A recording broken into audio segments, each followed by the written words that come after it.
Saudi আরব আসার আগে কিছু দক্ষতা অর্জন করে সৌদি আরব আসলে ইনশাআল্লাহ আপনি এই সৌদি আরব এসে হতাশ হবেন না এবং সফল হওয়ার সম্ভাবনা অনেক বেশি। এর মধ্যে যে গুরুত্বপূর্ণ বিষয়টা হচ্ছে কাজ। কী কাজে আপনি সৌদি আরবে আসলে খুব তাড়াতাড়ি সফলতা অর্জন করতে পারবেন, এর মধ্যে কয়েকটি কাজ আপনাদেরকে আমি বলবো।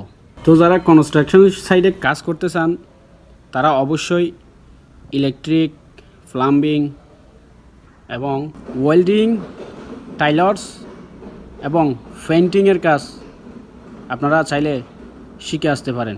যারা ড্রাইভিং সাইডে আসতে চান অবশ্যই গাড়ির খুঁটিনাটি কাজ শিখে আসার চেষ্টা করবেন এবং ড্রাইভিংটা ভালো মন্দ বা ভালো করে শিখে আসার চেষ্টা করবেন। বাংলাদেশের গাড়ি চালানো আর এই সৌদি আরবের গাড়ি চালানো কিন্তু এক না, এটা আপনাদের মাথায় রাখতে হবে। তো সৌদি আরব কাজের সম্পর্কে আর কিছু জানার থাকলে অবশ্যই কমেন্ট বক্সে জানাবেন।